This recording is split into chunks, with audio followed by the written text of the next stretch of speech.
This movie, man, this was an experience to say the least, and I had a feeling it was damn near no doubt in my mind that this movie was going to be wild as fuck, man. Justin Tipping, the director, like Jordan Peele's got his stamp. He's got his stamp on this, man. It's kind of like when Jordan Peele produced Candyman 2021 and Nia DaCosta directed it. You could see the a little bit of the Jordan Peele touches in there, but you can tell he lets these directors let their freak flags fly, man, and that's what Justin Tipping did. Real quick though, before I say anything about the movie itself, I'm not gonna spoil anything, by the way. This is definitely some shit that has to be that has to be experienced, man. But I think it's really fucking stupid and unfair that the bad criticisms that this movie gets are going straight to Jordan Peele. They're like, "Oh, Jordan Peele's new movie, him only scores such and such a Rotten Tomato," and it's like, if you're going to make criticisms, he keep in mind, like, get your facts straight and understand that he is a producer on this movie. Justin Tipping is the director. I have not seen any articles that were negatively talking about this movie where they put Justin Tipping's name in the forefront the way that they do Jordan Peele. Y'all want Jordan Peele to be overrated and overhyped and just a bad director and a woke director so fucking bad that y'all can't even get y'all headlines straight, man. Like, haters hate on Jordan Peele is still one of the GOATs, man. Came in swinging. And Justin Tipping, like, I don't know if we can call him like an understudy of Jordan Peele now. Justin Tipping's got some fucking vision behind him, man. That dude is insane behind the camera, yo. This movie, like, the edits are fucking weird and wild. The movie's got so many bizarre moments. Yeah, there's underlying themes all throughout this shit, man, for sure.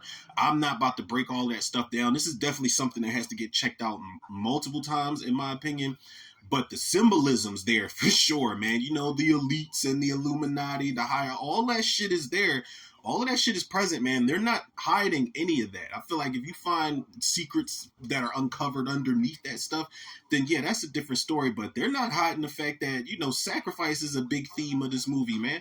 And Marlon Wayans asked, he asked Tyreek Withers' character at some point. He's like, it's in the trailers. He's like, "What are you willing to sacrifice?" And you can tell how intense Marlon is in that scene because his voice cracks up a little bit and squeaks. And then Tyreek Withers is like, everything. He's like, then show me this shit. Like, I think he was only supposed to train with Marlon Wayans' character for like a week or two, but when the shit happens and then it says day 2, I was like, damn, like that, like we're not even on like day 4, day 3 yet. Like, and the first time around they are having fun.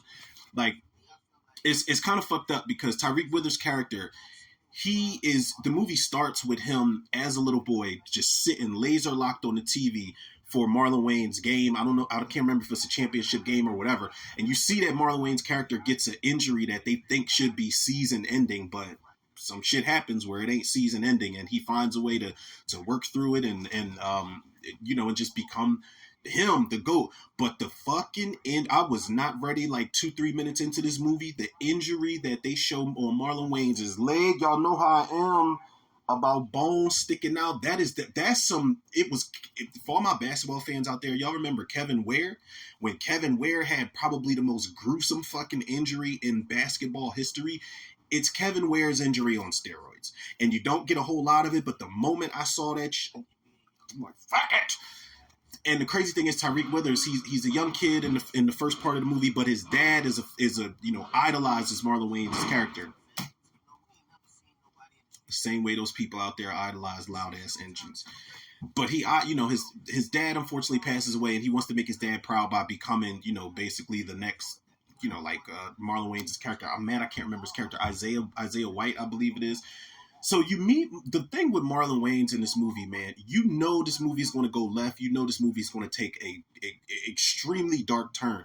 But Marlon Wayans is just such a cool OG character in this movie, and then the shit just spirals out of control bit by bit. The movie does not, like, the more that the movie goes on, the deeper into this dark rabbit hole we go, man, and it does not let up.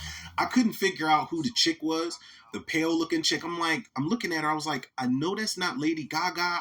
Is it fucking Doja Cat with a wig on? I couldn't understand who she was, and I stared at her long enough. I was like, oh, that's Julia Fox. I think that's the actress Julia Fox from Uncut Gems. And I only remember her from Uncut Gems for one reason, and maybe that was the reason I remembered that was her in this movie. But she's a weird type of, almost like Marlon Wayans' agent, gaslighting Tyreek Withers' character through every step of the way. It's like this movie, man, is, you can call this a lot of things, man. You can call this a psychological thriller, which it absolutely is. You can call it a horror movie. It's got a lot of horror elements to it. You can call it like an art house movie, just based on how creative and crazy they try to get with the sequences and the shots. There's going to be a lot of questions raised here, like as far as what is real here. What is he hallucinating this? Did this really happen? Oh, he passed out. Did that happen the night before? Did we just witness this in real time? Was it a flash? Like, it's a lot of that wild, crazy shit going on, man. And there's even a moment, if you're talking about like in your face symbolism and just setups, man, like there's a moment where the shot of the Last Supper is recreated while Tyreek Withers' character is given a speech, like a heartfelt speech, man. And speaking of Tyreek Withers, this is definitely, I haven't seen him in a lot. The last movie I saw him in was I Know What You Did Last Summer. He probably was my favorite character in that movie. This is his best performance, man. This dude's about to take off. I'm telling y'all right now. Marlon's already been that bull for one, but when Marlon Wayans was on Shannon Sharp podcast, when he was on Club Shay Shay, and he was like, yo, this acting journey I'm going on now, we going for them shiny things. Listen, anybody that says Marlon Wayans deserves some type of nomination for this is absolutely right, because this is, look, for me, Marlon Wayans has always been that nigga, man. Like, Marlon Wayans literally is the title of the movie, just talent and just work ethic wise. But like, dramatic roles is Requiem for a Dream. There's audition footage with him and Omar Epps when he was playing Richard Pryor. He was trying to get the biopic off the ground, and that's some really good dramatic shit right there. No laughing matter about it. And then there was the 3 episodes of Bel Air he had that are just complete standouts in that series overall, man. But this is Marlon Wayans. Like he says in all his interviews, he was untethered, unleashed, or whatever the term is he used when it came to this movie, man. And you could tell he let out a lot of shit bottled up. I watch every Marlon Wayans interview that I can, man. And when he talks about how he was able to unpack, losing his parents and losing all these people in like 1 year and all this shit that he had going on in life, that shit is present in this movie, man. And he is letting it rip. This is definitely the dramatic performance of his career. And anybody that says he needs a nomination for something, I agree with y'all 200%, man. But like, this movie, it is weird. It's crazy. There's a lot of shit that was unexplained, at least for me. There's a lot of things that flew over my head. But I think just performance-wise, and for this to be like a dark, sports-themed horror movie, psychological thriller, whatever, I really haven't seen anything like this.